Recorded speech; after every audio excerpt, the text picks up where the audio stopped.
Plastic pollution constitutes a planetary crisis with impacts on our ecosystems, biodiversity, climate, and health. There are more than 10,000 unique chemicals used in plastics.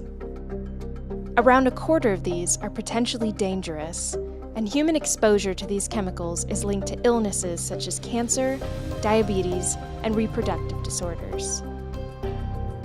Plastic is made up of a mixture of different polymers and chemicals, which makes it very hard to recycle plastic waste to be used again for new products.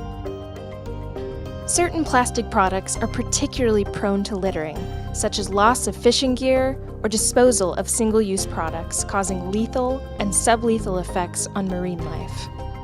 Some countries have already banned or restricted some plastic products, such as plastic bags and single-use items. But this is not enough. The High Ambition Coalition to End Plastic Pollution is committed to developing an ambitious, international, legally binding instrument to eliminate harmful plastics. The Plastics Treaty should require all parties to eliminate and restrict the production and use of polymers, chemicals, and plastic products of concern. Parties must agree on criteria to identify polymers, chemicals, and products that are harmful to the environment and human health, that impede circularity, or are at risk of being released into the environment. All parties should apply import and export requirements on the listed polymers, chemicals, and plastic products, and prohibit the export of these non-conforming items to other countries. Let's end plastic pollution by 2040.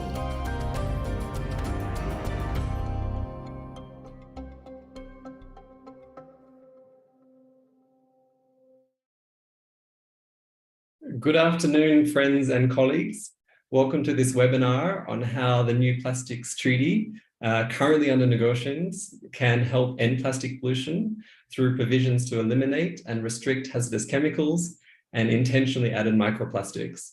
My name is David Tuvi and I work with the Minister of Environment in Rwanda. It's a pleasure to be your moderator for today's discussion. This webinar is organized by the government of Uruguay with support from the High Ambition Coalition to End Plastic Pollution.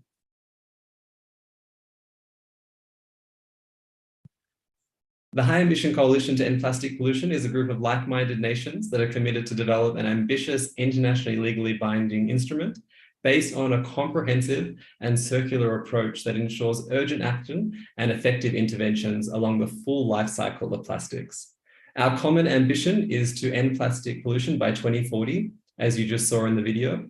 And at the outset of the Plastic Treaty negotiation, we outlined 3 strategic goals and 7 key deliverables for that success. And I encourage you to visit the HAC website to learn more.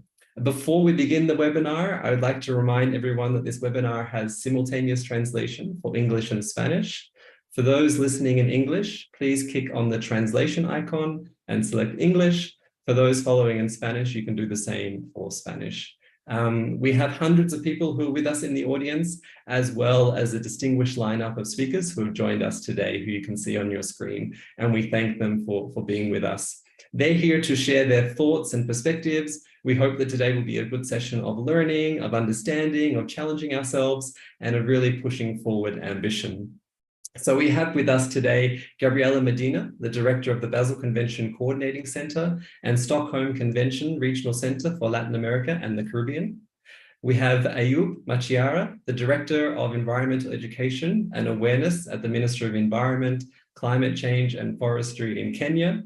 We also have Marina Fernandez, a PhD researcher from the Institute of Biological and Experimental Medicine from Argentina.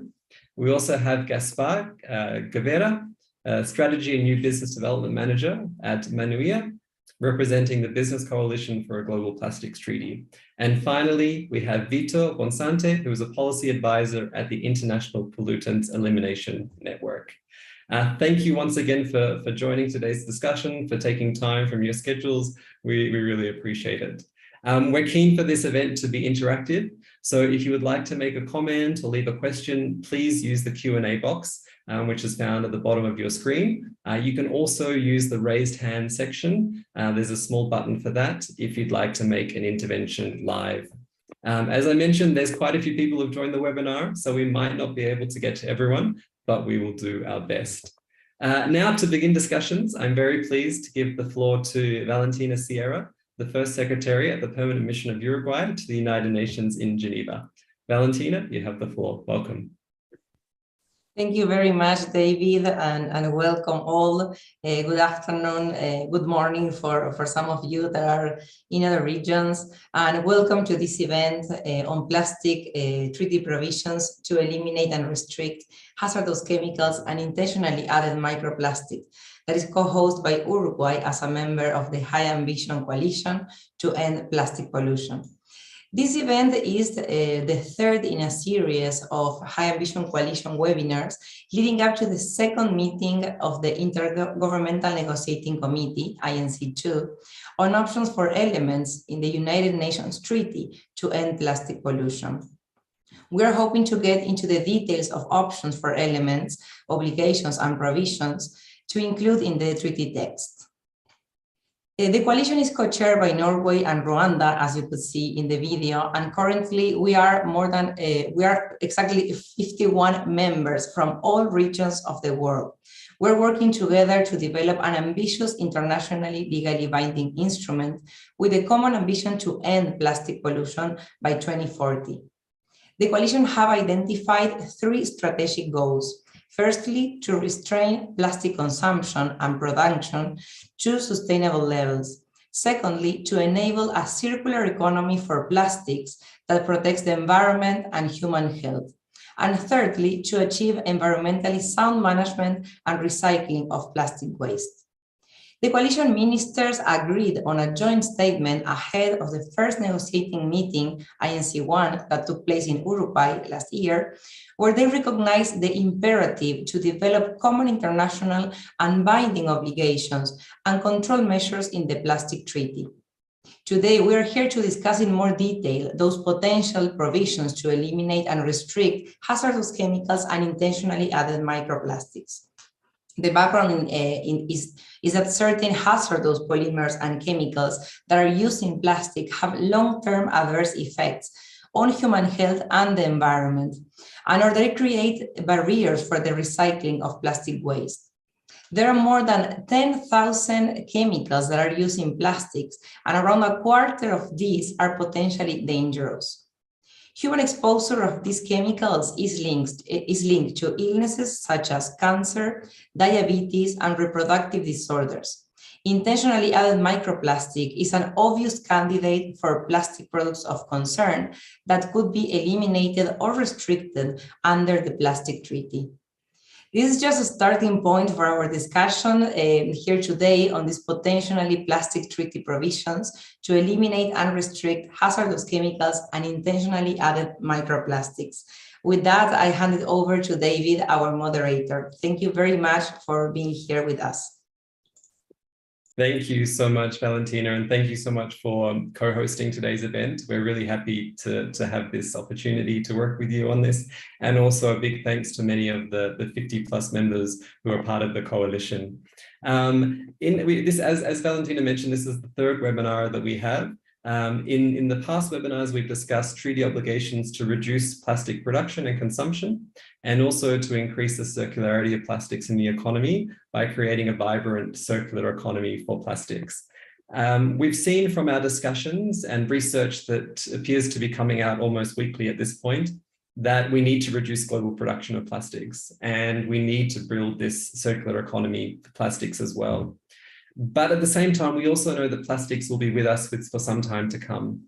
So a question we have is, what do we do about the plastic we can't immediately eliminate or prohibit? How can we adopt, and what kind of treaty provisions should we adopt to end plastic pollution and also make plastic safer for people and the planet and put an end to microplastics? So we're going to answer this question with our distinguished panelists today. But before we get into what some of those provisions might be, I want us to have a good sense of what some of these hazardous chemicals are and what these microplastics are. So I want to first turn to Marina, and I want to ask you, what are these hazardous chemicals that we're talking about? Which products are they in? And why are we using them now if they're hazardous? Over to you, Marina. Thank you so much, David.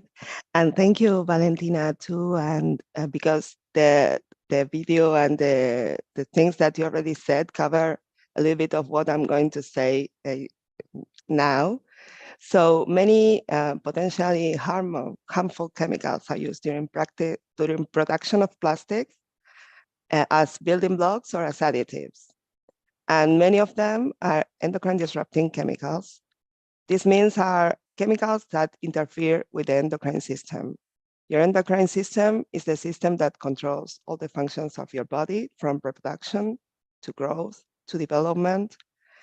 And myself and other scientists around the world, many of us are members of the Endocrine Society, have studied the impacts of EDCs using different experimental models for many decades now. And we already know what you had said, that the plastics can have not only human health impacts, but also environmental impacts and impacts on the animals and on the environment in general. Because we've seen that exposure of animals to these chemicals can dysregulate their growth.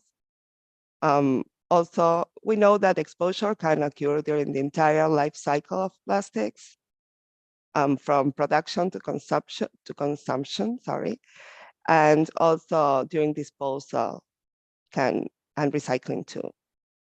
These EDCs can include bisphenols. This is a very big group of chemicals. The most known is bisphenol A. It was banned in many countries already. It was banned from baby bottles, for instance, because it was shown that during development, exposure to these chemicals can have long-lasting effects. In adulthood, for instance, they can predispose to diseases. And the thing is that if we ban one of these products, but not the other ones, we are just delaying the things. I mean, these chemicals should be banned in groups. We also have alkyl phenols, perfluorinated chemicals, brominated flame retardants. All these are used to prevent flames, for instance. Phthalates, UV stabilizers. Phthalates are used to improve flexibility in plastics, and also some metals that can be endocrine disrupting chemicals too. And we can find them in many, many products, food containers, bottles, resins, many other products, as I said, either as building blocks or added as additives in later phases of production. And we use them because they give certain properties to plastic, such as color, flexibility. And many times these chemicals are not well regulated. As I said, for instance, BPA was banned in many countries. For instance, in Argentina, it was the commercialization of baby bottles that contain BPA was banned in 2012. But not in general. In other countries, it was banned in general. We cannot commercialize products that contain BPA.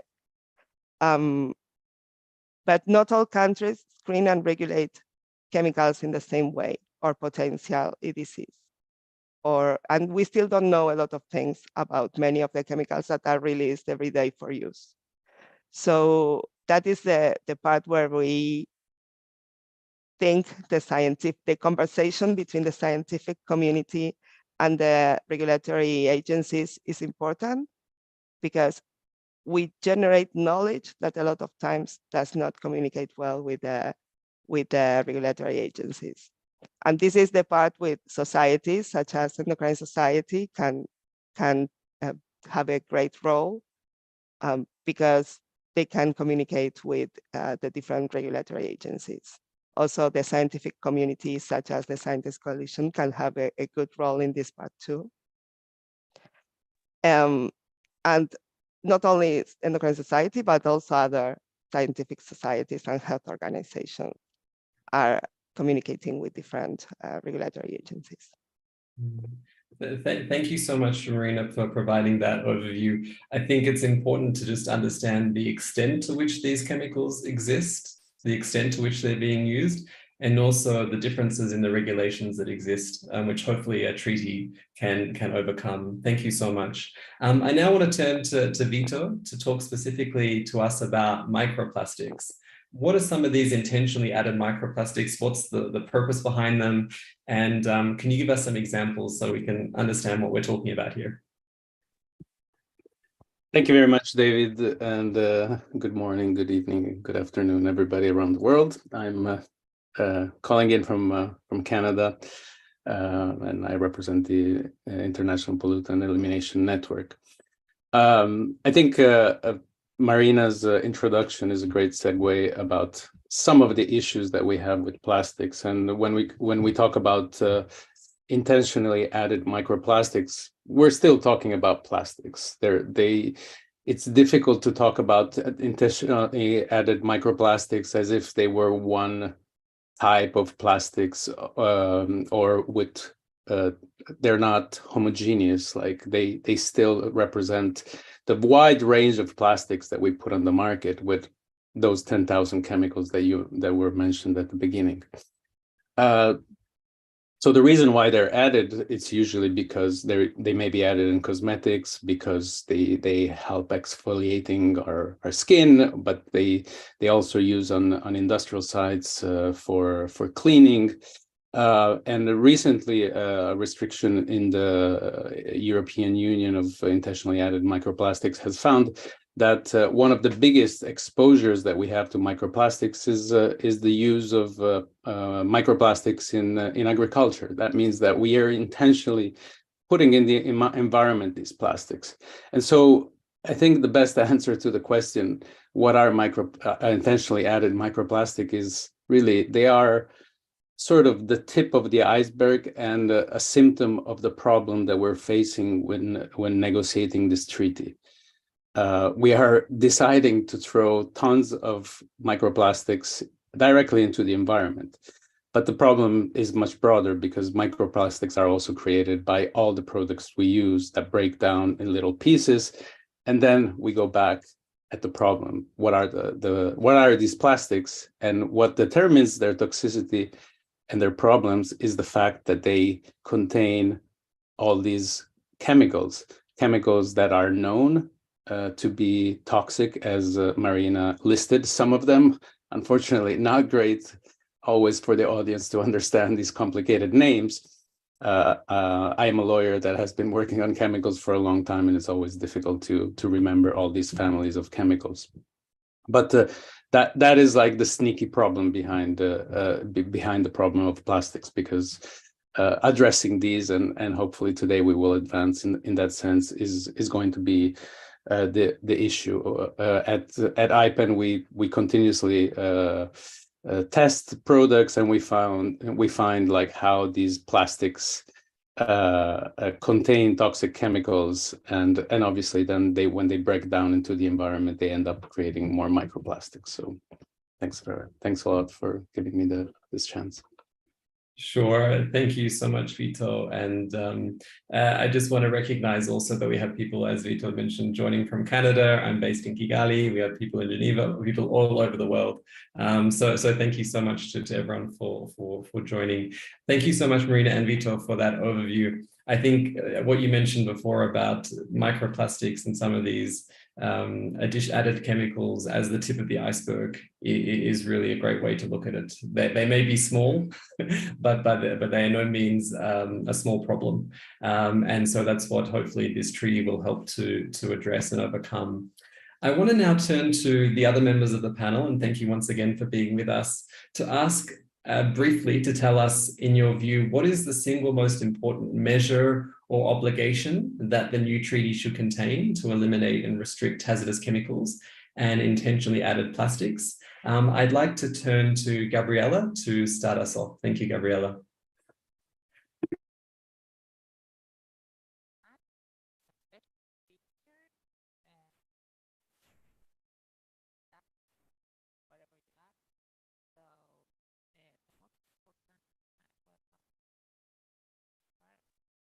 Sorry, it might just be me, but Gabriela, we're having trouble hearing you. Sorry, Gabriela, if you could try again, thank you. Better now? A little bit better, thank you. This is better now? Perfect, thank you. Yeah. So, well, good afternoon. This is a pleasure to be here. I am very happy what I say. As may be aware because you introduced me. I work for the Ministry of Environment, and I'm the director of HAC Convention Coordinating Center, Ethical Convention National Center hosted by Uruguay. So we support the implementation of the chemical convention in RULA. So in my case, what I think the most important things for this new treaty is to have safe replacement solutions, that the new materials are not harmful to human health or the environment. The solution should be incremental as long as there are safe substitutes.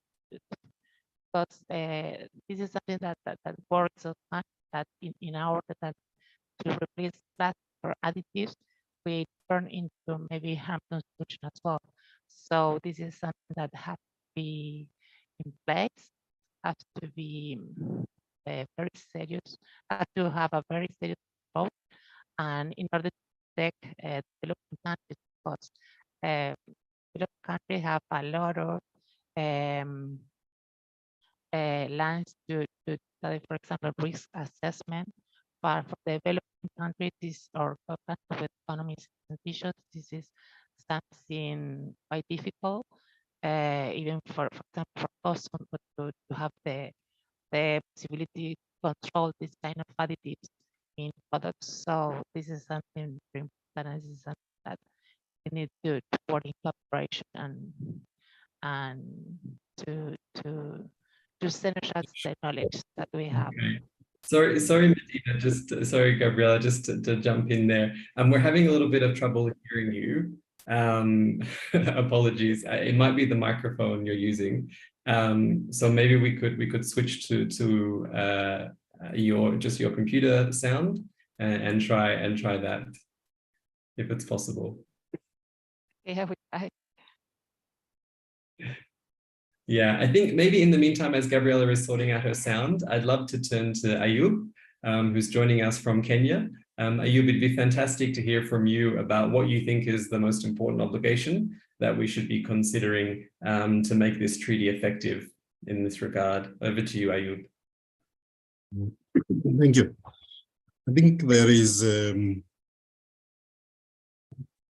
from what has come from the earlier speakers, is that although we have the plastic itself, we also have the additives and some hazardous chemicals are used, some of which have epigenetic potentials.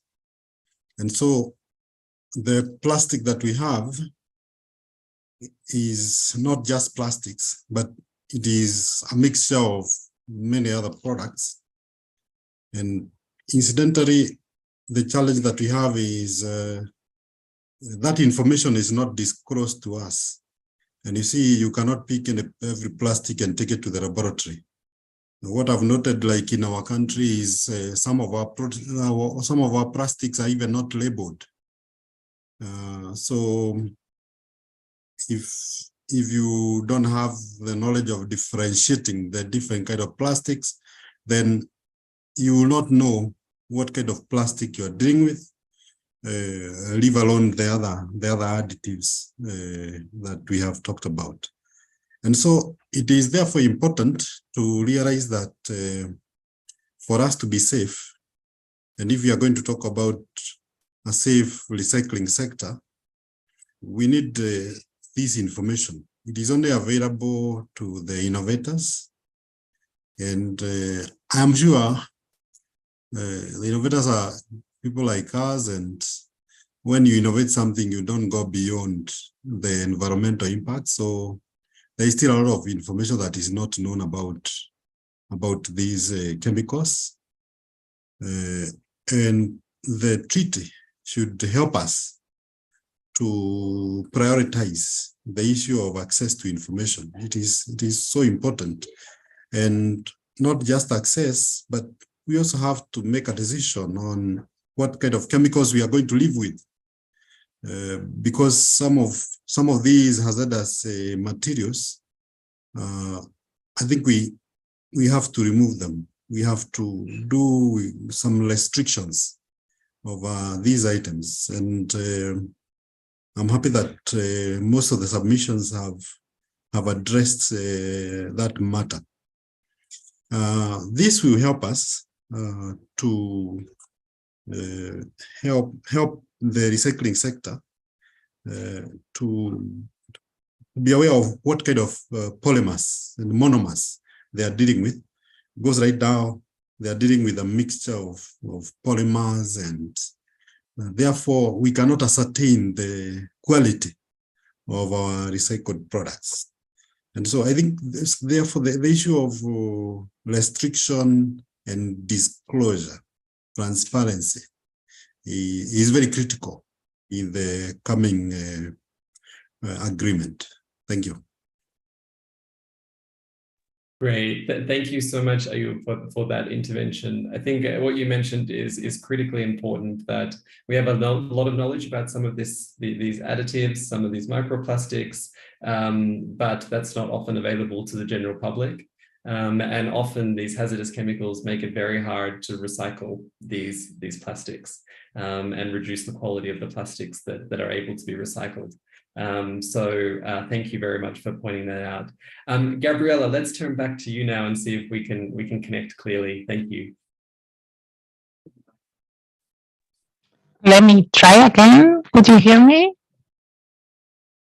Yes, we can hear you now. Thank you. Okay, great. Thank you.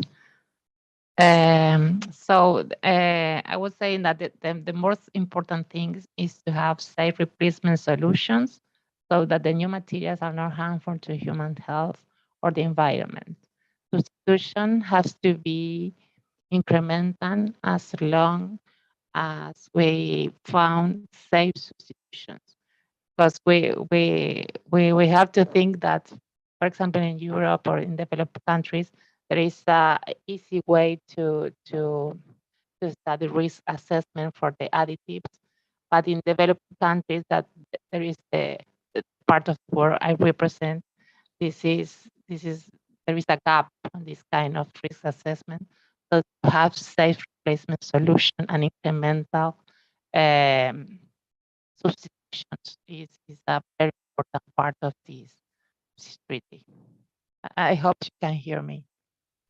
Great. Yes, we did. Thank you so much. Yeah, I think having sustainable solutions in place is critical, as well as making sure the risk assessment is in place for some of these chemicals to have a sustainable solution. That's very important. Thank you so much, Gabriella.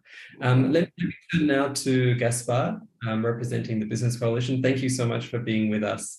We're keen to hear your perspectives on the obligations that you think would help to solve this challenge. Of course. Thanks, David. Well, I'm Gaspar. I'm calling in from Chile. I'm a manager at Manuya. We are a consultancy that we've been working with circular economy and sustainability for years with companies in Latin America, Europe, and the United States. So we think that one of the most important things that the treaty should consider would be, in this case, technical regulations, standards, and certifications that could ensure that the products meet specific safety standards.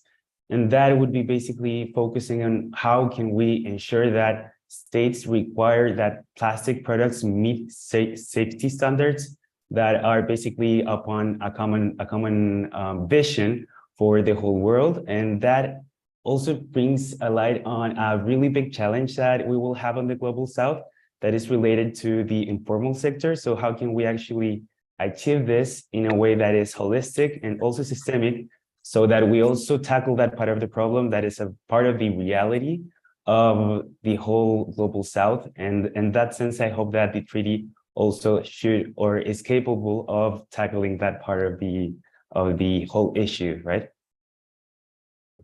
Thank you so much, Gaspar. I think it's critical what you said about having a systemic approach to dealing with hazardous chemicals and microplastics. What we've heard from the past 2 webinars as well, whether it's on reducing plastic production or increasing the circularity, is that it can't happen in isolation. We can't simply deal with reduction and then circular and then hazardous as if they will somehow sort themselves out. They need to be worked on together as a whole. So thank you so much. Gabriella, would you like to add something else? Okay, great. Let me turn now to Marina. I'm keen to hear, you've talked us through some of the science behind these hazardous chemicals and additives. And you've mentioned the support the scientific community can provide. What is that community thinking about in terms of what would be some of the key obligations that would make the treaty effective?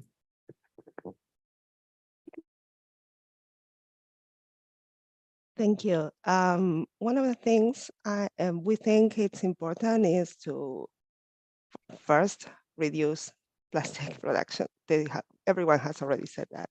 But also restrict the use of hazardous chemicals like in groups. I mentioned like BPA, for instance, was banned in many places, but there are other bisphenols that are not as well regulated. So we could restrict them in groups. And also ensure traceability and transparency on the chemicals that are being added. I mean, if we don't know what is in this particular plastic, we won't be able to do much with it or know if it poses a risk. So I agree with what Ayub said, that we need to know what is being put in the plastics. I mean, we know some of them, but a lot of times there are other substitutions that are being put that are not well regulated. So we need to know, and that is something that I think we all agree on. Great, thank you so much, Marina, for that. Absolutely, I echo what you and Ayub have said. If we can't measure it, if we can't monitor it, we can't fix it, and so that will be critical. Let's now turn back to you, Vito, to hear your perspectives on what some of these obligations can be to try and make the world a toxic-free place. Thanks, David. And I think I have to echo a lot of the things that were said by the panelists. But let me first cheat a bit and say that in general, I think the first thing that we need to think of is that we make way too much plastics. And the curve in plastic production is going way up, and it may double in the next 20 years. So in order also to decrease exposure, to have better plastics and to be less exposed to toxic plastics, we should start by making less plastic. So that is always like the first solution to decrease or to eliminate plastic pollution. Obviously, there will be plastic that will be made, and clearly the issue of making better plastic is a fundamental one. And what we will need is to create global standards. And why? Well, any product supply chain is very complex and it cross borders, and so it is very clear that we cannot just mandate governments to do their own thing and restrict a chemical in one country or a chemical in another. We need to have like common agreements on how we make plastics, and if we seriously want to transition to a circular economy for plastics, which right now we don't have. We need to be aware of the fact that these toxic chemicals are a poison for this circular economy. We cannot, and we don't want to, I think, as a society, recirculate toxic chemicals and be continuously exposed to these toxic chemicals over and over. Therefore, the challenge is going to be to identify the chemicals that are problematic, the uses that are most problematic, and get rid of them as soon as possible. We will have a lot of challenges, obviously. It cannot be fast and a complete solution immediately, because we have a lot of information gaps. A lot of the chemicals that are used in plastics, we don't know much about it. They're not tested, etc. So a lot of cooperation is needed internationally. We don't need to retest the same chemicals in all countries. A bit more information exchange and less confidentiality from the side of industry. Industry uses confidentiality as a way not to tell us what is in the plastics, what are the properties of the chemicals, and then by creating doubt about their what the science is already telling about many of these chemicals. So we will have some issues to overcome, but the intention should be to get rid of these toxic chemical in order to transition ideally to a safe and toxic-free circular economy. Thank you so much, Vito, for explaining that so clearly. I think it's clear that plastic production needs to reduce. That will help us to solve some of this challenge. But at the same time, we do need to have these transparency guidelines and clear standards in place as well. Thank you for that. So I also want to thank the more than 300 people who have joined today's webinar. Thanks for taking time to learn about the work of the High Ambition Coalition to End Plastic Pollution. The webinar we're discussing today is co-hosted by Uruguay. So thank you, Valentina, and your team for supporting us on this. And we're discussing how to reduce and eliminate and restrict hazardous chemicals and intentionally added microplastics. So there's a Q&A chat box. If you've just joined us, please feel free to add your questions, which we'll come to shortly. I want to now turn back to Ayub in Kenya.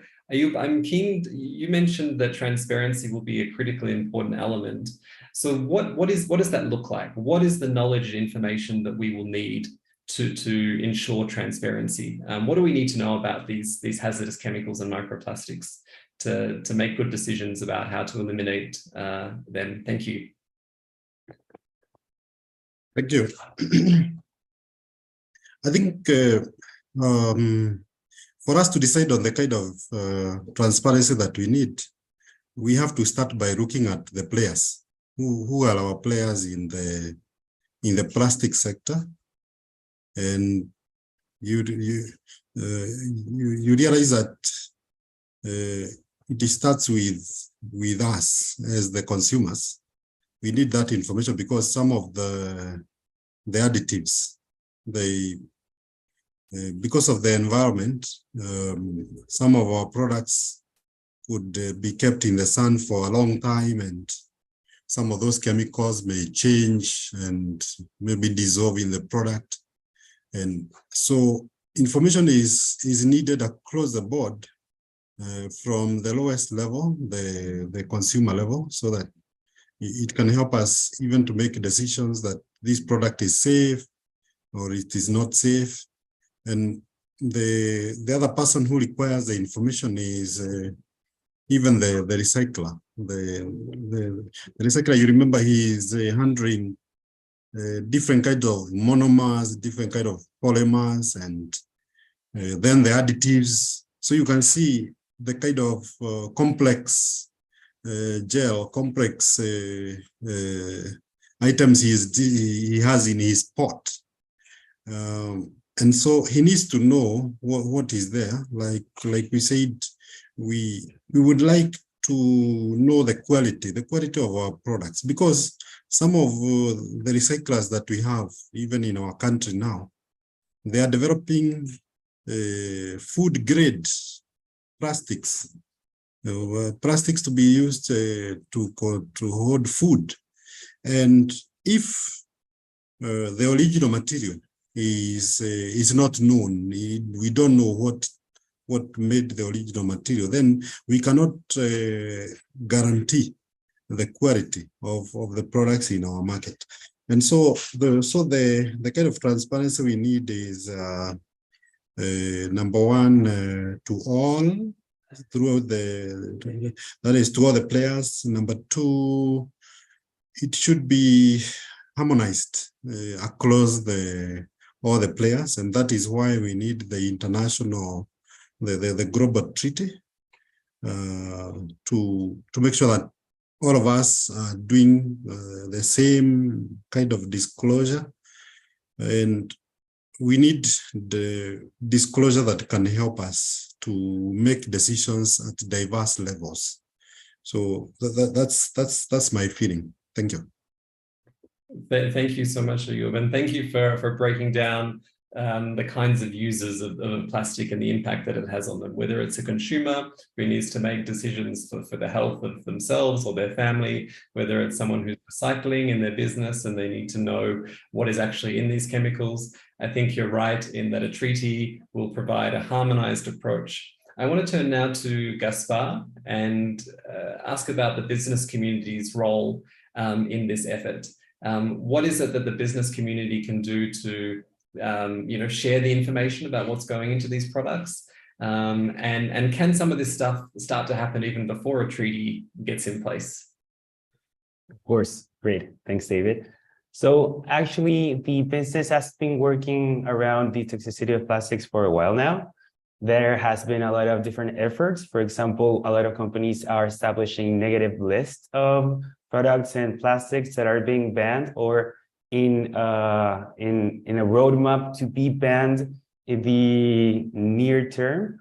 Other companies, for example, are using standards from the FDA, but now in other countries. So basically, they're looking at the most and the highest standard for product safety and bringing that into other countries where they don't have a lot of regulation regarding that. And actually, that is one of the biggest problems that we hope the plastic treaty will tackle. That is the fragmentation of how this issue gets tackled.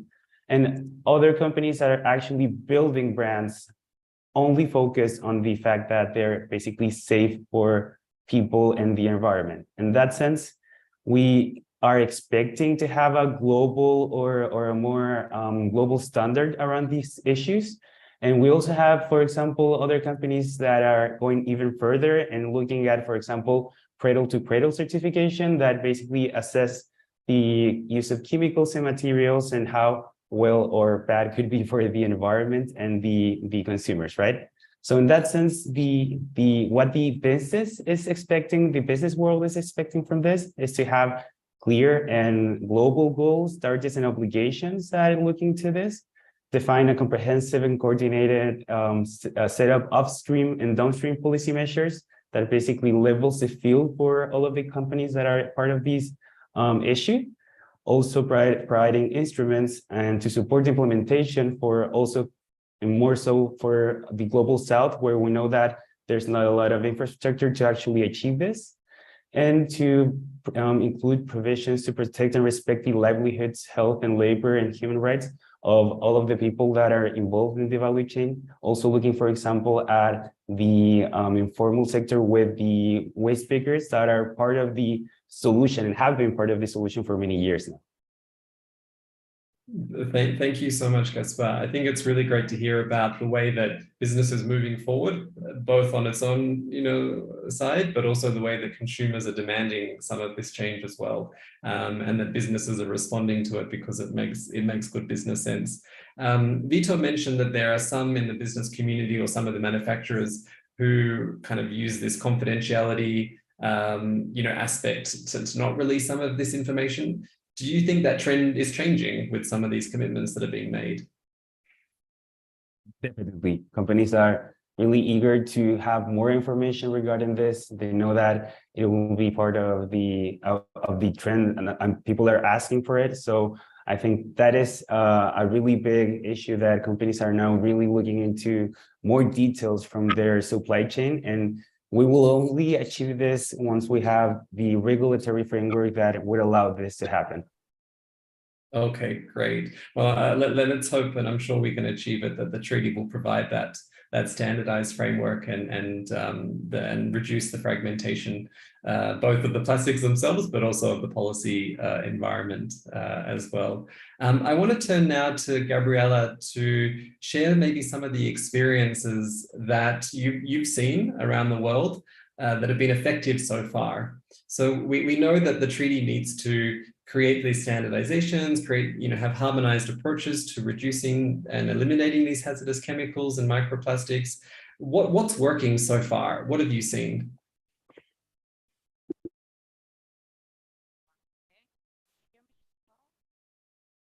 Sorry, Gabriela, we can't hear you still. No, sorry.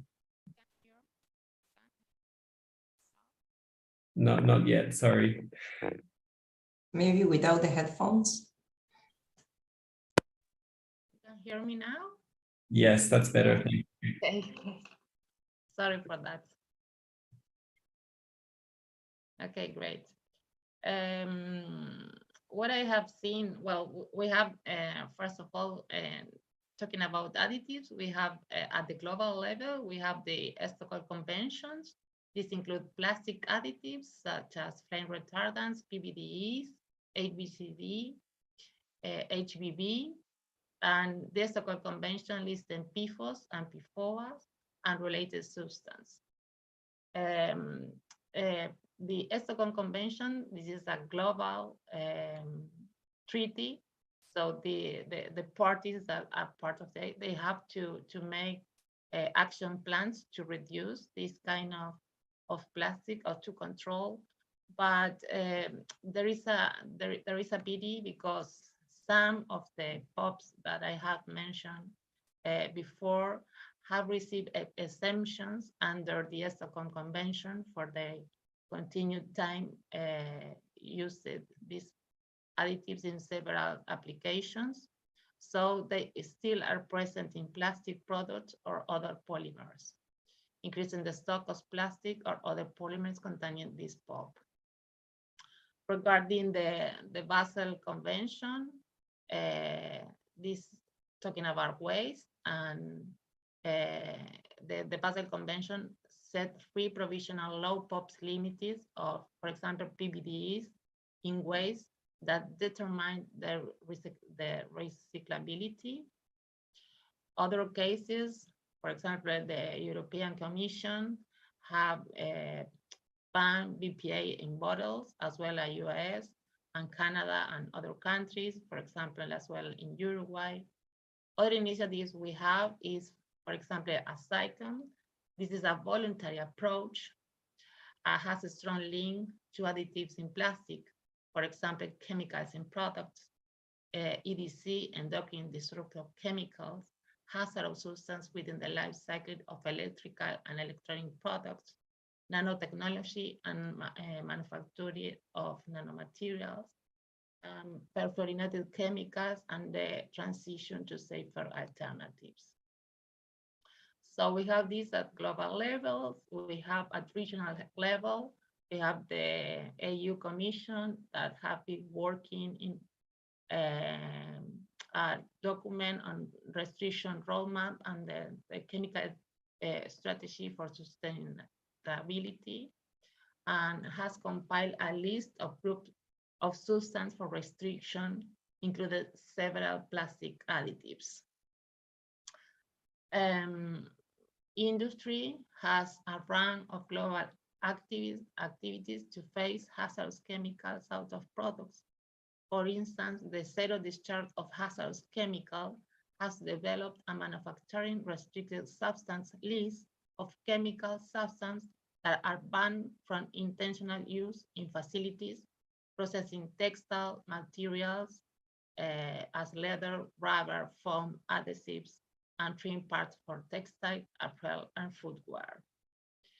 The car manufacturing industry and the electronic industry have similar lists of restricted substances, including resistant plastic additives.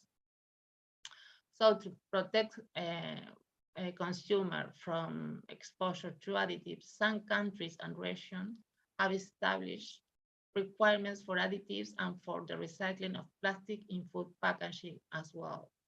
As an example, the European Commission regulation requires that the recycling process might be authorized and managed by an adequate quality assurance systems, which guarantee the quality of the recycling materials. So this is what we can see. We have several, at the global, we have the conventions that are compulsory, so parties are obliged to comply with the obligation of the conventions.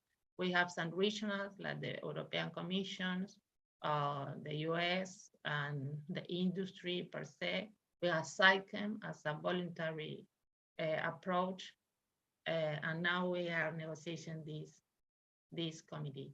But once again, as a part of RULAC, I have to say that the developing countries say we are behind your knowledge or the knowledge of the developed countries. So it's something that we have to take into consideration.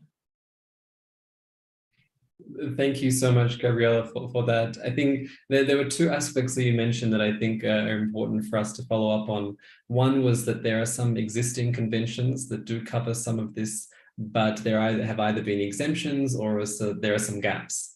And the other aspect is around the knowledge that maybe some member states don't have, that they will need in the future to be able to manage hazardous chemicals and microplastics, particularly around regulating those. So I want to turn now to Marina, and I want to hear from you, Marina, about how the new plastics treaty could complement these other conventions, and also what role could the scientific community play in helping to build that knowledge that Gabriela is discussing. Over to you, Marina. Thank you, David. Yes, the plastics treaty, a lot of the conventions already cover additives, as Gabriela said, but a lot are not covered. So this plastic treaty could or complement in some way the other conventions or take the lead on regulating these chemicals that are not regulated in those other treaties.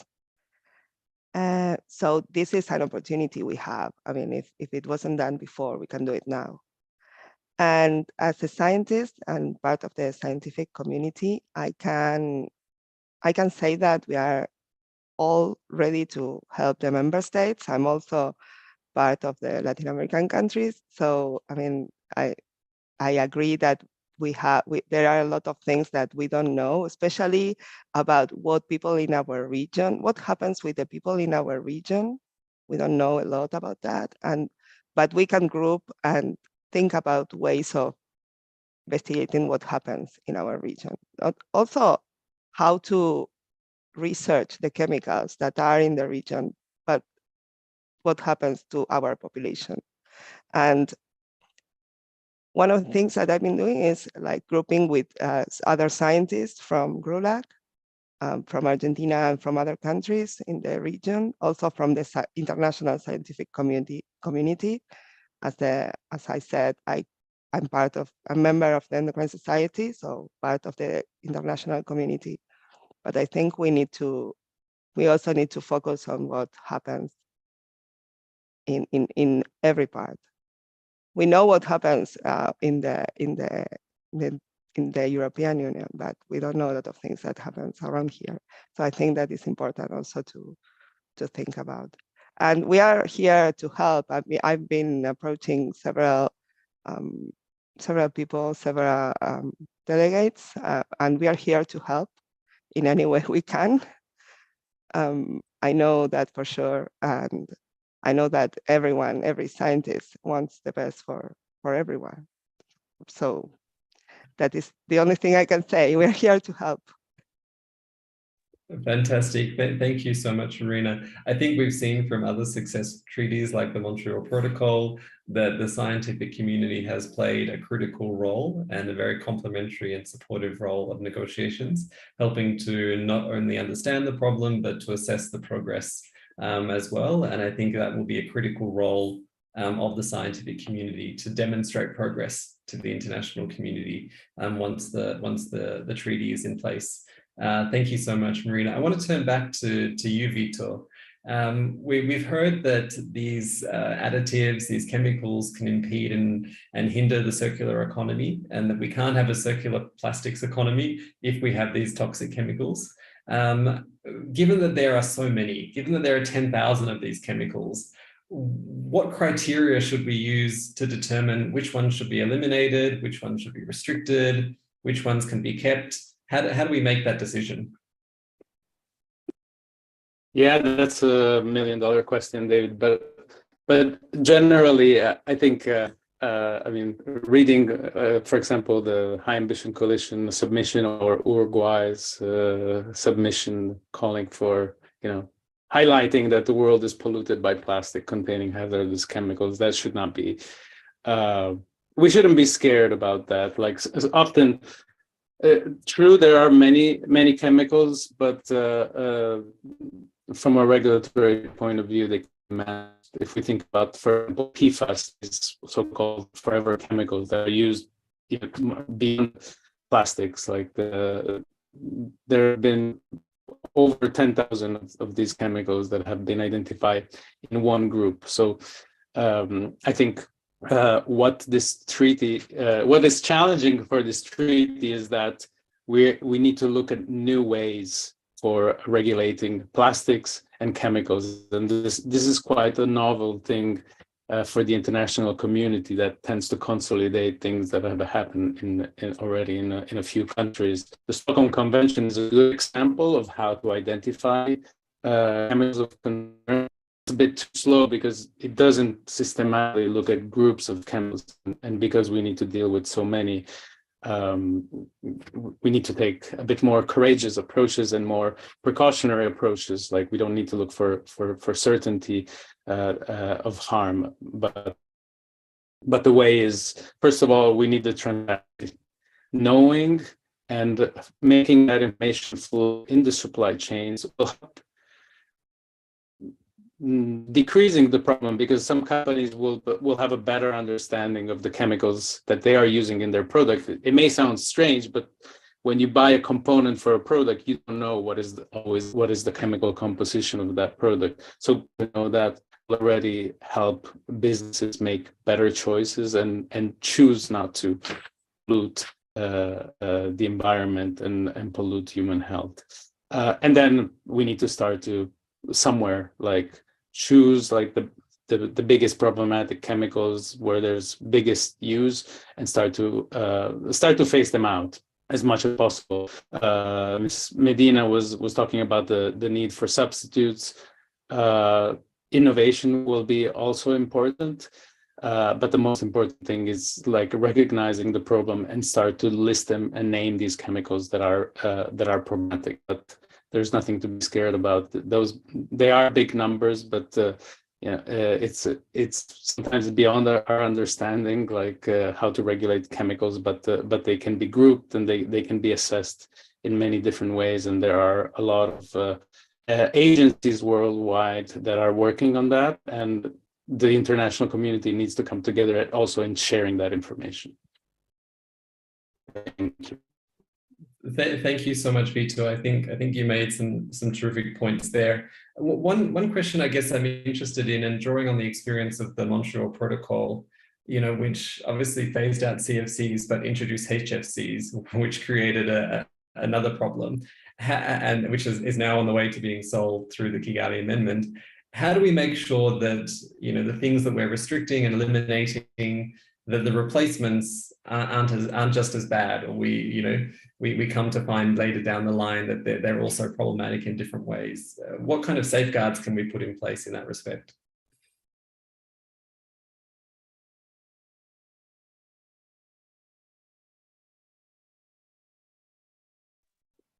You're still on mute, Vito, if you're speaking.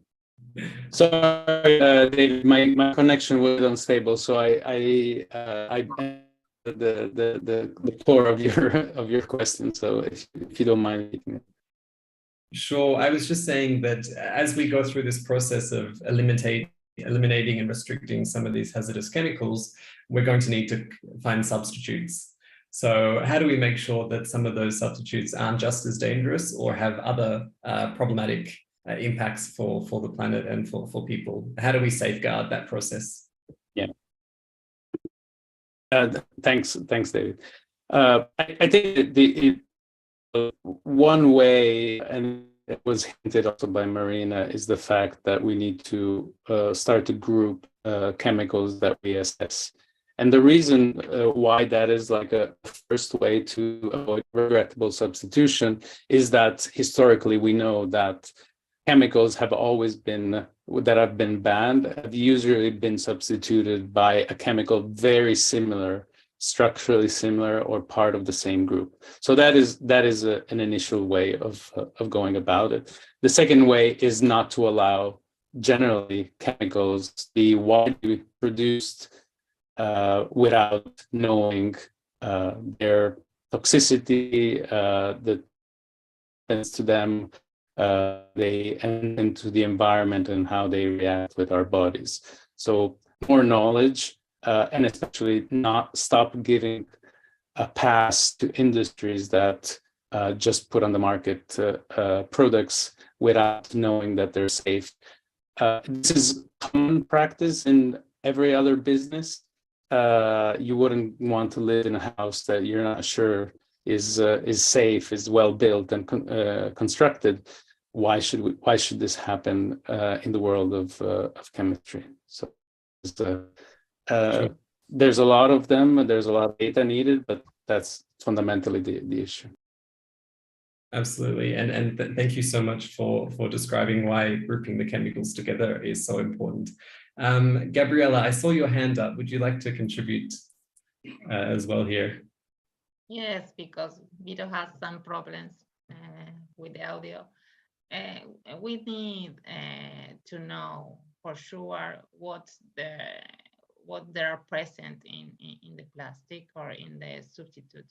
We need to know exactly the substance that we are putting on, and we need to have risk assessment before to put this on the market. So we need information, we need risk assessment of what are in the product that we are using before the problems stay there in the environment or even in our house. So this is the most important, and we are talking lately from science to action. So we need the science to know exactly what could happen if we change this product for this product, because the idea is to have non-harmful products into the environment. So we have to use the precautionary concept. So go for that. Thank you so much, Gabriela, for that intervention. And you're right that we need to be sure, as we create this new treaty, we have an opportunity to be ambitious.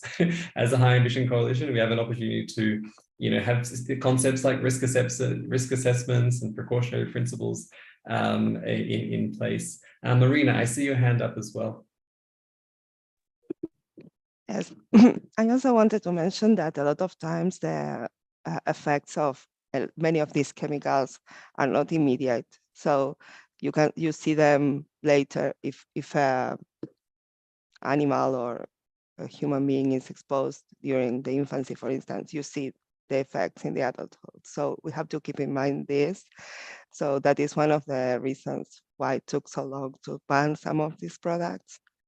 And some are, as Gabriela and Vito already said, some are being replaced by other things that are pretty similar and have, we are seeing that have harmful effects. So that's why grouping chemicals also, as Vito said, is the best idea to go forward. And also to keep in mind that we might not see the effects of many cases immediately. So we have to continue researching, and yeah, it's gonna take, I mean, it's important to continue researching some of these chemicals even after we put them on the market. Absolutely. Thank you so much, Marina. I want to turn now back to Gaspar to ask you, we've heard that we need harmonization, we need common standards. There are some places that are doing better at understanding what's in plastics and reporting on that. There are other places where more knowledge is needed. So I'm keen to hear, what do you think is the role of trade and non-party trade measures to ensure that the plastics containing harmful chemicals made in one place and sold in another? How do we make sure we're avoiding that? Over to you, Gaspar. Of course, thanks, David. So of course that these measures are super important, obviously. These are basically the measures that will ensure that basically we're not facing the risk that we're currently facing with the hazardous chemicals. And that has been a problem now because one of the biggest barriers has been the lack of regulation. As I said, there's not always comprehensive legislation or that is enforced consistently across different states and regions. And that fragmentation also means a lot of basically compliance costs for businesses. And when talking about the value chain, thinking about how does this is something that is manageable for a business that is basically in different countries and the whole world. In that sense, we need to have a common vision for how are we going to tackle this.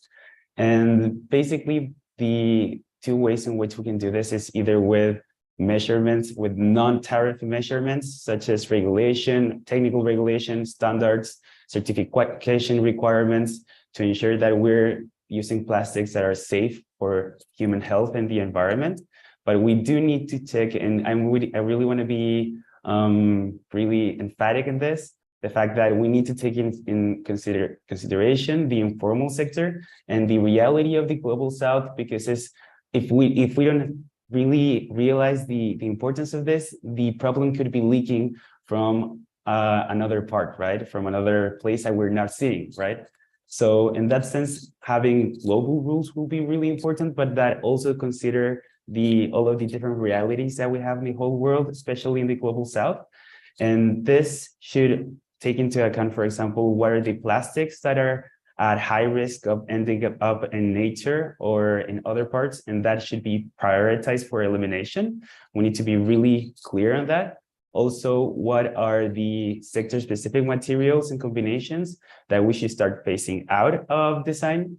And also, which chemical substances are used for plastics are now posing a significant health for the human health and the environment. We need to take those three issues into consideration when establishing the measures that would be part of this global treaty, right?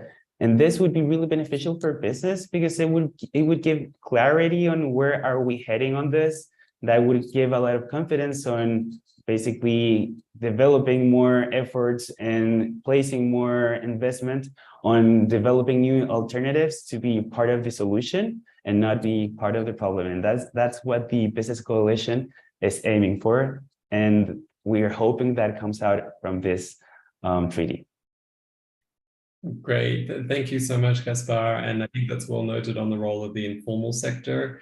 They obviously have a critically important role to play in the circular aspect of the treaty, but also in that aspect of reducing hazardous chemicals and managing those as well. So thank you. For those of you who joined us late, we're here during a High Ambition Coalition to End Plastic Pollution webinar discussing eliminating hazardous chemicals in plastics as well as microplastics. We have a distinguished panel that you can see on your screen from government, civil society, business community, as well as the scientific community. So thank you all for being with us. We've started to go through some of the questions that you posted in the Q&A section of the Zoom call. If you do have your questions, please ask them. We have about 20 minutes left where we'll be continuing to answer those questions.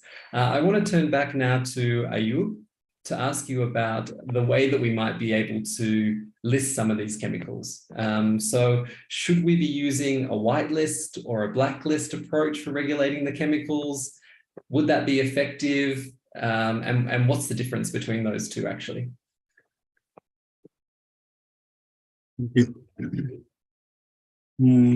I think there is the comment about science, the use of science. I think science will guide us on which chemicals we are talking about. So we expect that we have already talked about many states have talked about the panel, scientific forum of experts who will look at, who will address the science behind what we are going to do. And so definitely we expect that there will be some listing.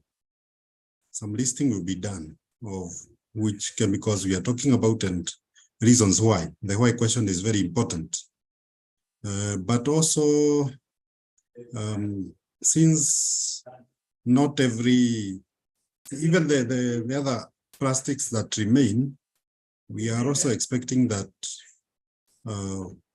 the quest for extended producer responsibility and the graduated nature of incentives, providing incentives, will also play a role in dealing with even those problematic plastics, and especially those that are raised with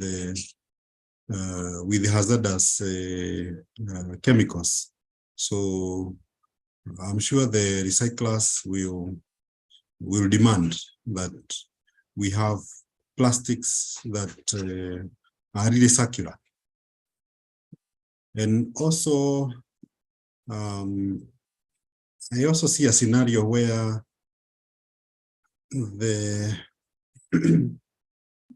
users will have a lot of say in what will happen, and especially when we provide information, when we do our disclosure, when disclosure is done, I expect that since now we have the social media, we have different laboratories all over, that there will be discussion about what is it that is in the environment, and that is useful in raising alarms where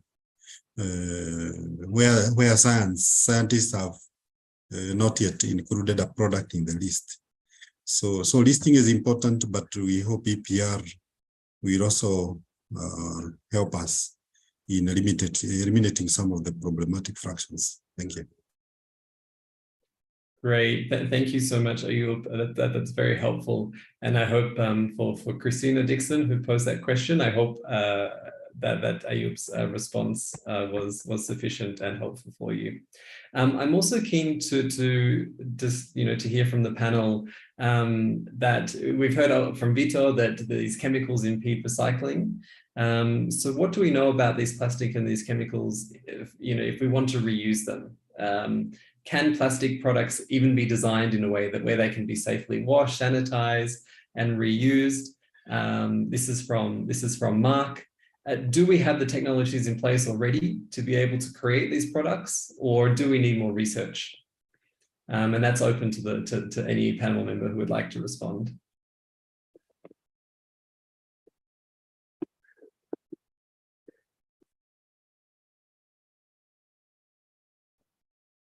Let me turn to Marina. I'll volunteer you. Yeah.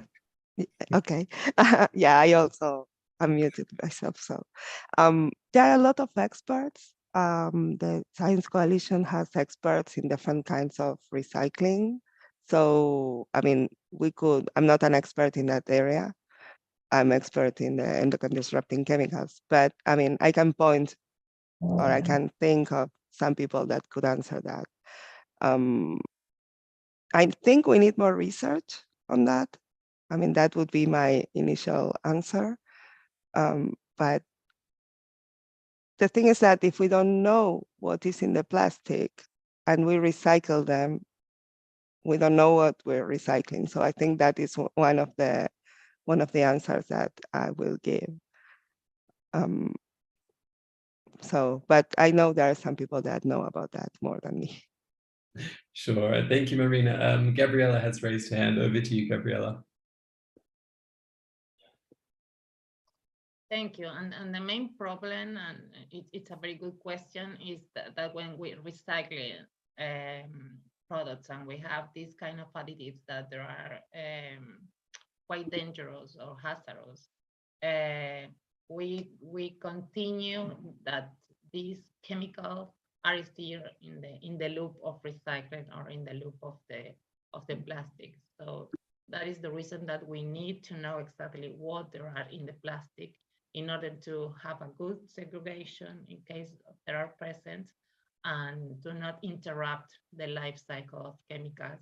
The idea is to recycle and to use it. So this is very important to know what is in the plastic, because when we recycle the plastic, something that is very common, that the additives be more vulnerable to be released into the environments or into the products they can contain. So this is something that we have to keep in mind, that in order to maintain the circularity, we need to avoid hazardous additives.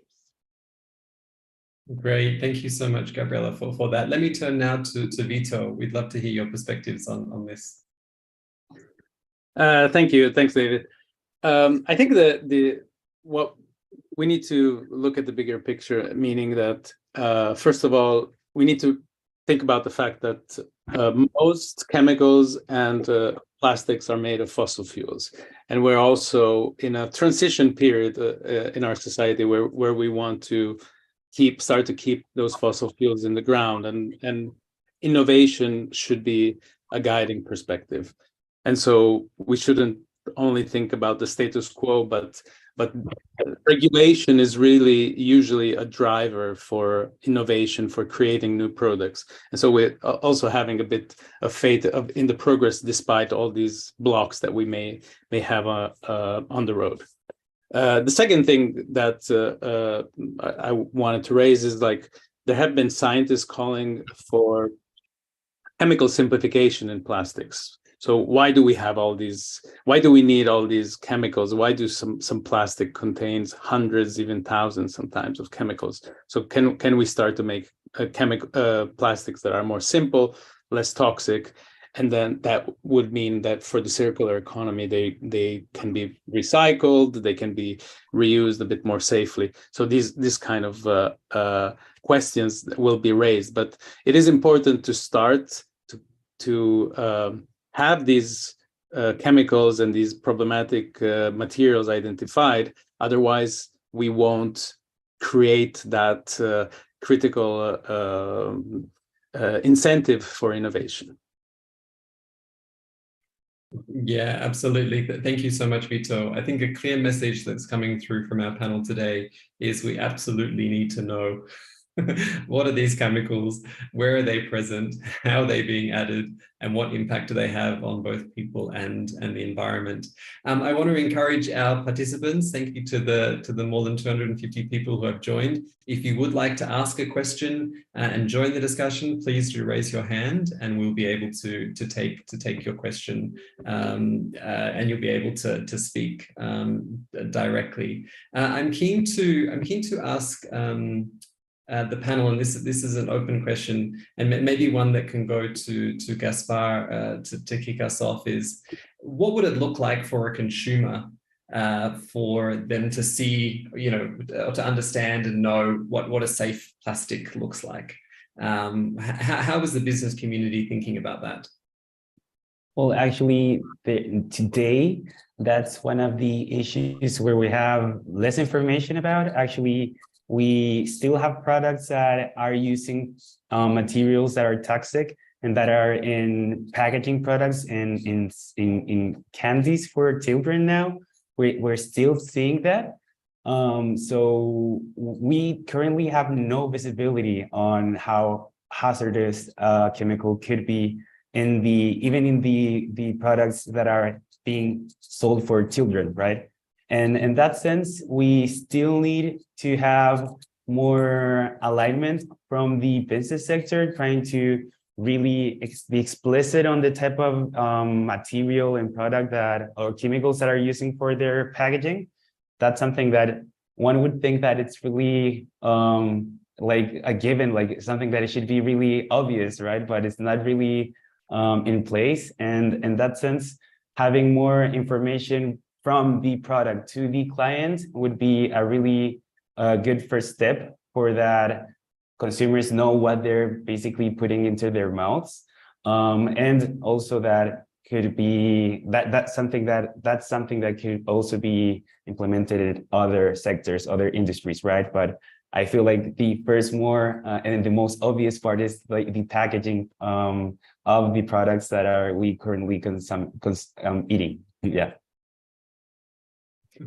Thank you so much, Gaspar. I think that's a critical point. There will be some products, even if we, for example, look at single-use plastics, that we know are unnecessary in many cases, and don't need to be produced. There are sustainable alternatives on the market. I'm sure that there'll be opportunities as well for some of these packaging products to be replaced with safer alternatives, particularly in those high-risk groups.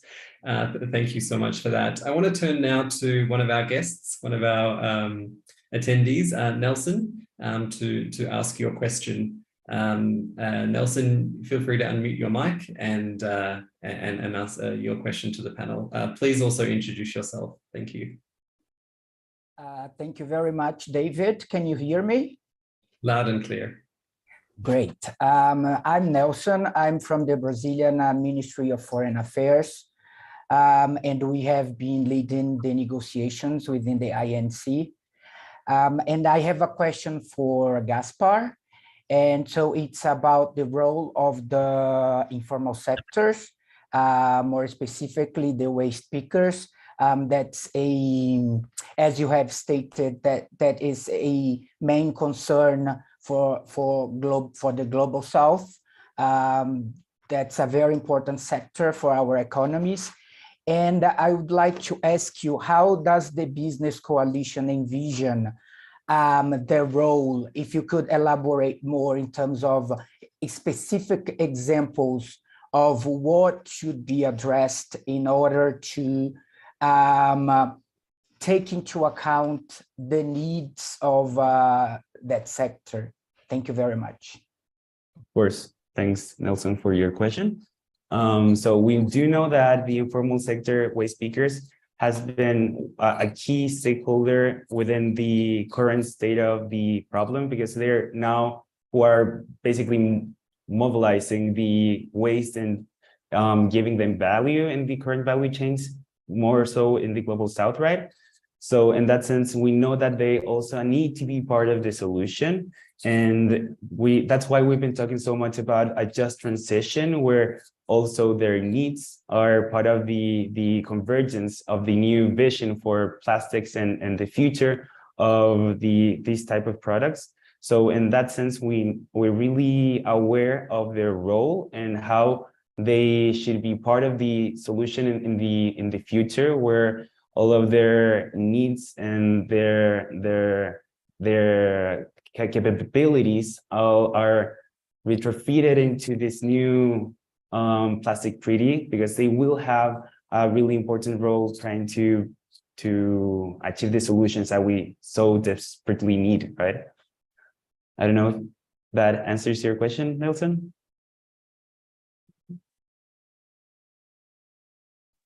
Thank you very much. Of course, and actually, I just wanted to add something.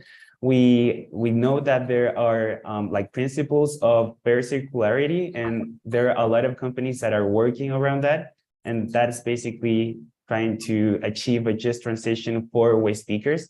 So we already have a lot of efforts in the business sector trying to include those visions within the management of their waste, and we hope that the result of the plastic treaty also takes that into account.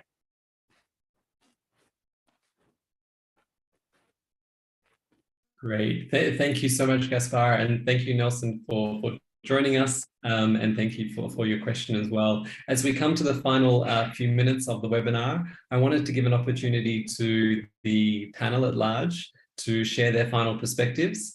I guess maybe a question I would ask is, you know, with a high ambition coalition here, and we're looking for an ambitious global treaty, what would ambition look like to you in this treaty? Let me kick off with Vito.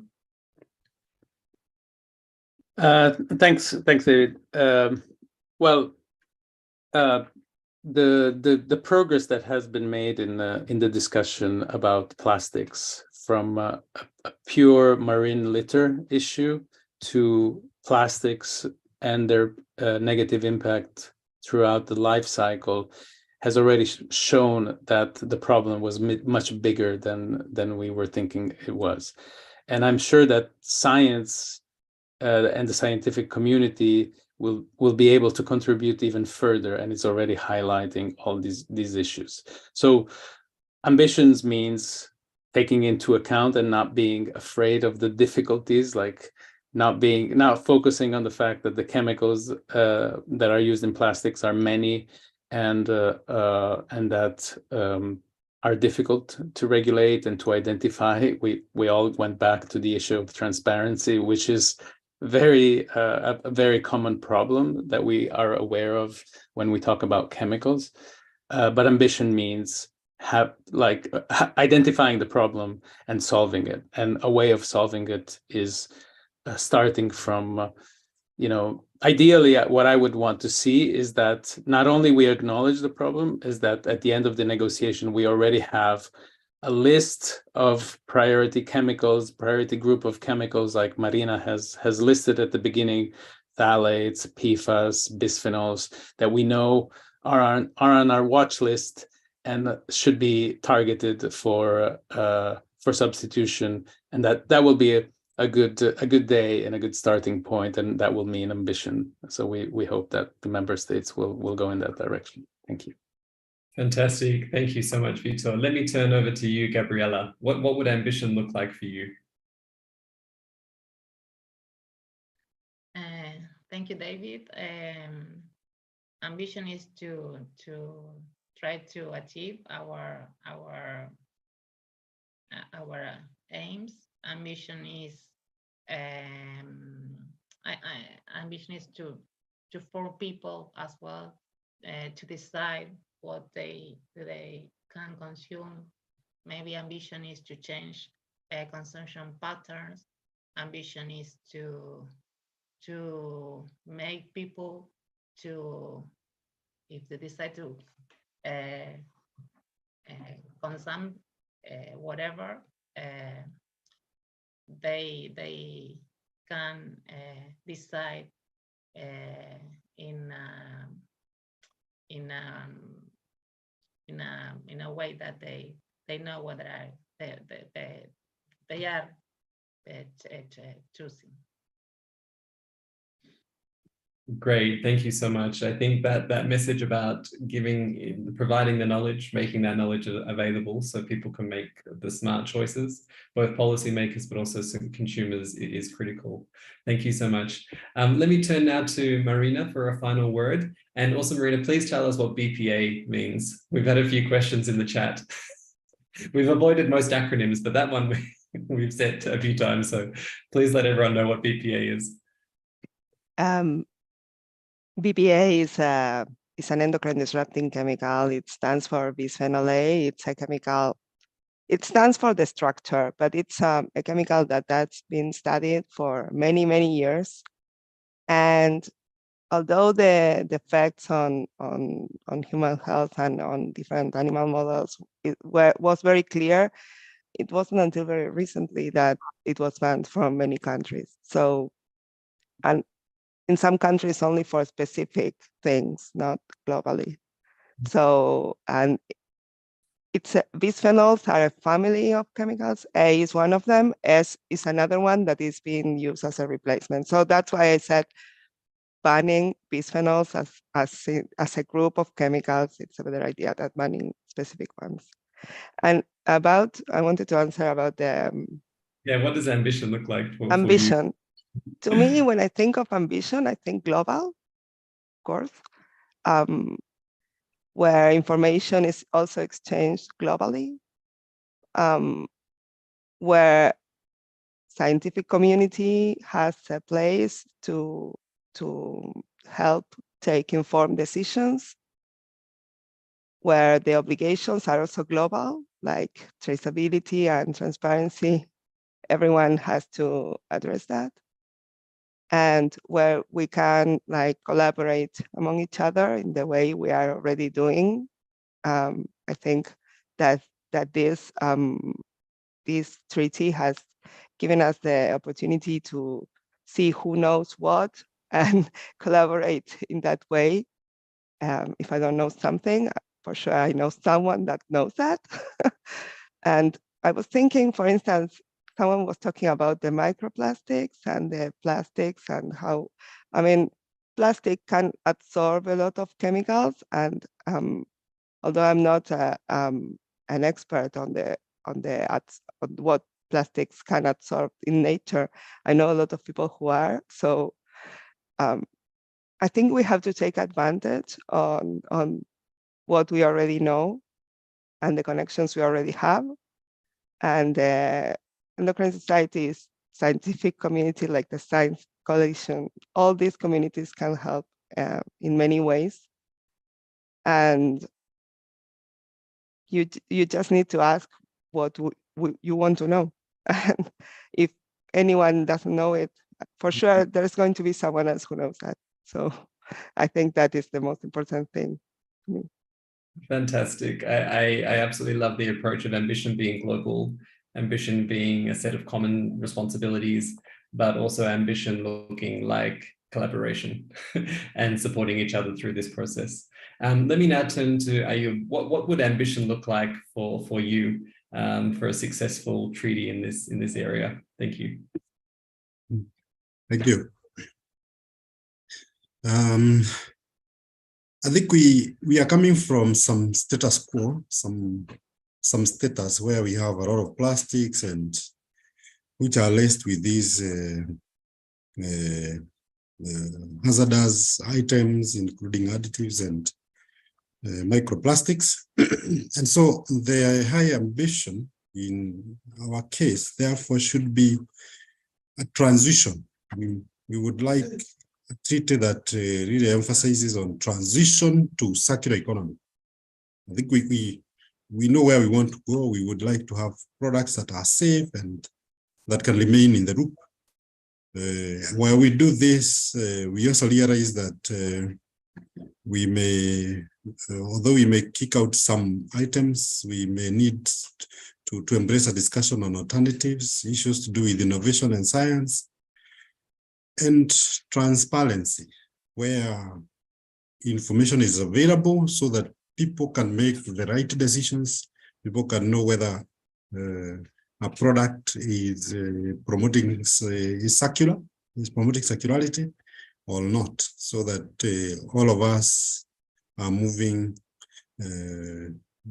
like has been said about collaboration. It should not happen to one country, it is all of us. I think that is how I conceive the high ambition. Thank you. Thank you so much, Ayub. That's a very important perspective, that transitioning to the circular economy will require us to solve this challenge of hazardous chemicals. Let me turn now to Gaspar, and then I'll come to Valentina also to ask you this question. Great, thanks, David. So I think that a really ambitious plastic treaty should be able to actually solve, in first instance, the problem, but it would also allow us to set a set of rules, global common rules, that would also build a circular economy that is fair for every person in the world, that also takes into account the needs of consumers, the stakeholders that are really critical, as for example, I mentioned also waste pickers, but that also takes into account all of the realities that we have around the whole world. And that, I think, would be really an ambitious treaty that allows us to achieve that, where also the responsibility of the problem is also shared, where we can also help, for example, countries and developing nations that are more in need to build infrastructure to actually be part of the solution. And that is also flexible enough so that we can actually achieve and work around those gaps around the whole world, but that allows us to achieve the circular economy with a common view of what it should look like in the future. Great. Thank you so much, Gaspar. I think that's a really important point, and it comes back to the transparency. If we all know what's going into these products, if we all have this kind of level playing field, then everyone can benefit in equal measure from this new vibrant circular economy. So thank you for that contribution. Valentina, I know you've been patiently observing all of these comments, and I've seen you nodding your head many times. Any reflections are most welcome, but I'm also keen to hear from you what ambition looks like to wrap up the discussion. Thank you.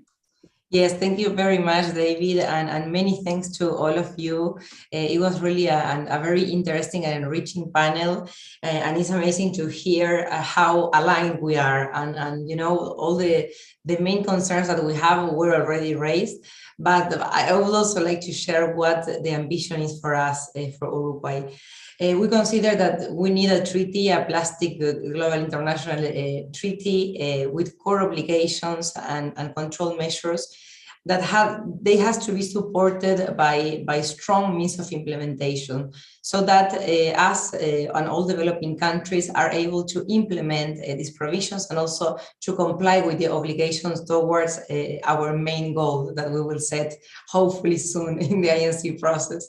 And also for us, well, it's fundamental to have to consider in this treaty the social aspects, the human health aspects, the human rights aspects, the just transition, to promote the just transition, to promote circularity. And also in the short term for the INC2, we expect as Uruguay that expert working groups are established.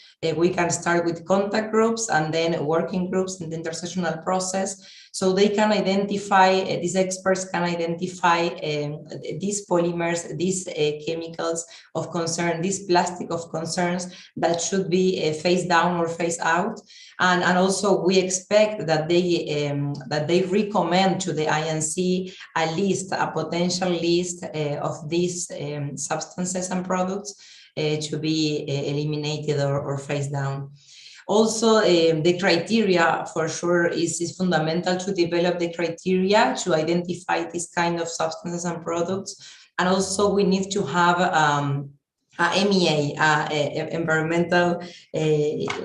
environment agreement, international agreement with core obligations, but also we need some annexes. So we can easily, once the treaty is adopted, we can easily update those lists. And also, well, we will have more findings, more scientific findings, more innovation, and hopefully we will have, we will address those information gaps and data gaps. And well, I think that's all from my side, but thank you very much. I also heard a lot of interest on microplastic and nanoplastics. So we will have also a next event co-hosted by Uruguay on the side of the BRS COP, the Basel Rotterdam Stockholm Convention COP. So we're also looking forward to have all of you there. Thank you very much. Great. Thank you so much, Valentina, for that very detailed answer. That's fantastic. I think if we can capture all those things in the treaty, we'll be in a very good place. So we really appreciate it. We've come to the end of today's event. I think it's been an incredibly rich discussion, and I think it will help us all prepare for the second session of the INC in Paris, which starts at the end of May. So thank you for your insights. Thank you for sharing your experience and your wisdom. Thank you to our participants for sharing your comments and questions in the chat. We weren't able to get to all of them, but I hope that the discussion has been enriching for you as well. I would like to also thank Grid Arundel, who helped us to organize today's event. It's streaming live on our YouTube channel now and will be available right after the event. So please do subscribe to the High Ambition Coalition to End Plastic Pollution YouTube channel.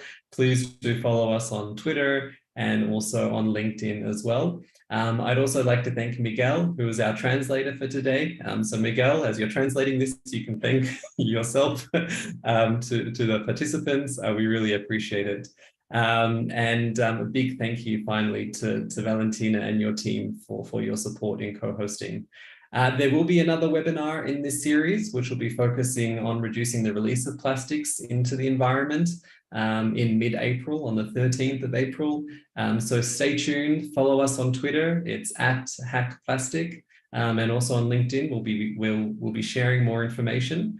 That webinar will be in French exclusively, so please take note of that as well. With that, I'd like to close this session. I'd like to once again thank our panelists for your insights and your contributions. We look forward to seeing you at the next webinar. Many thanks, everyone. Muchas gracias. Muchas gracias.